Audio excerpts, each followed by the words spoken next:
Coba kalian perhatiin guys, kira-kira apa kesalahan yang ada di argumen ini?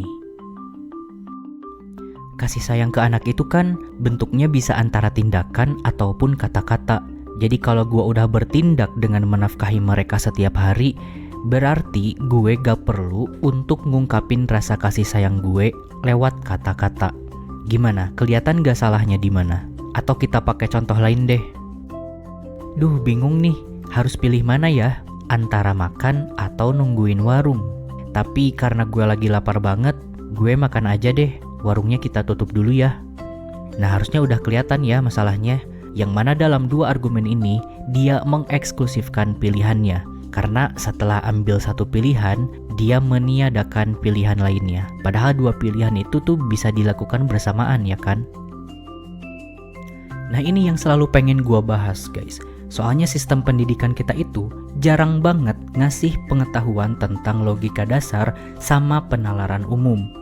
Bahkan untuk hal-hal sederhana kayak tadi, ngebedain disjungsi eksklusif sama disjungsi inklusif aja masih banyak yang gak paham.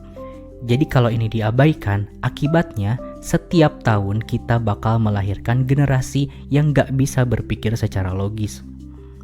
Gimana caranya berdebat di ranah-ranah yang lebih kompleks ketika hal-hal yang bersifat fundamental aja kita masih banyak masalah. Jadi inilah kenapa gue pengen namatin semua logical fallacy.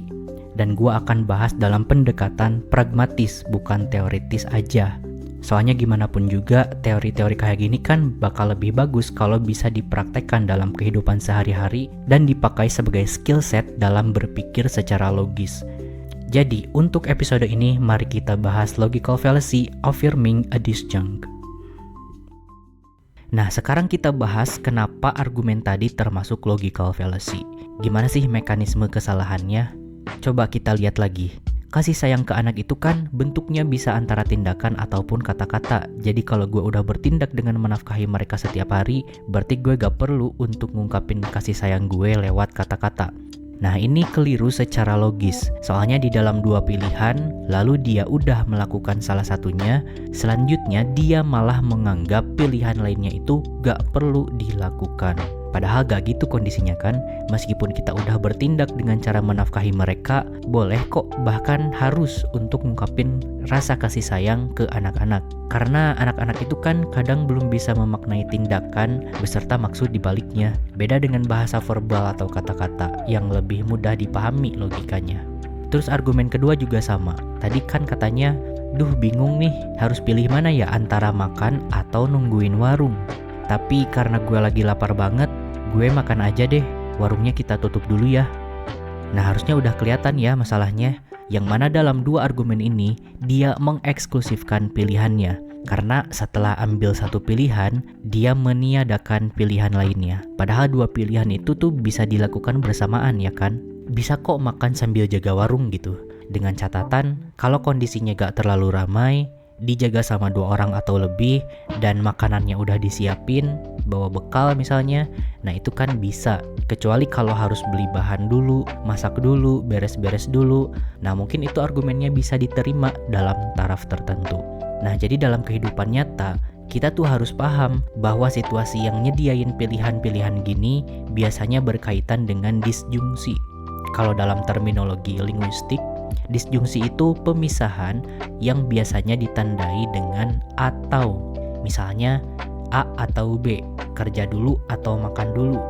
Jadi itulah kenapa nama logical fallacy ini namanya affirming a disjunct. Karena mekanisme terjadinya fallacy ini adalah karena seseorang mengafirmasi bahwa ketika ada pilihan-pilihan, maka pilihan itu dianggap eksklusif, padahal seharusnya inklusif. By the way, afirmasi itu artinya menegaskan sesuatu dengan anggapan bahwa itu benar, gitu ya. Terus disjungsi eksklusif dan inklusif itu bedanya apa bang?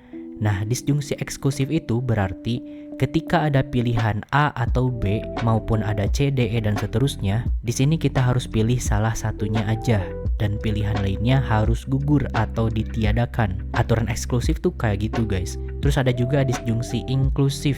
Ketika ada A atau B, C, D, E dan seterusnya, aturannya adalah minimal pilih satu.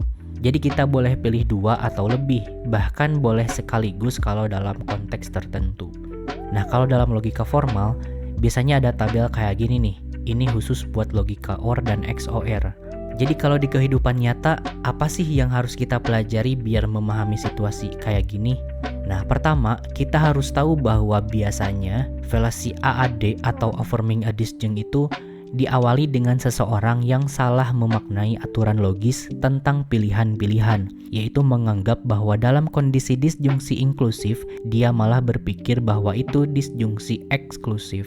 Intinya dia anggap harus pilih salah satu, padahal minimal satu, jadi boleh 2 atau lebih. Nah, sekaligus atau enggaknya, kalian cocokin dengan konteksnya guys. Terus yang kedua, kalau kalian mau jelasin permasalahan ini ke lawan bicara, berarti kan kita sendiri harus paham betul terkait realitasnya. Apakah sesuatu yang kita atau dia pilih di antara beberapa opsi itu harus pilih salah satu aja atau boleh lebih dari satu? Dan apa dasar pertimbangannya? Apa dampaknya?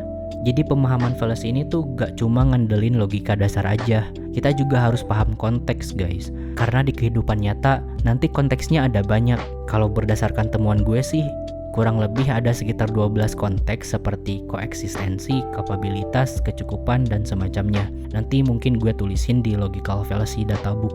Dan masalah terberatnya adalah ketika lawan bicaranya keras kepala. Entah karena belum paham logika dasarnya, atau merekanya gak mau dikritik, punya niat terselubung, atau cuma malas mikir aja. Bahkan cara kita untuk jelasin ini ke mereka, itu bisa jadi faktor guys. Misalnya kalau penjelasan kitanya susah dipahami, berbelit-belit, terlalu akademik, itu tuh biasanya susah dicerna, dan argumen kita malah ditolak.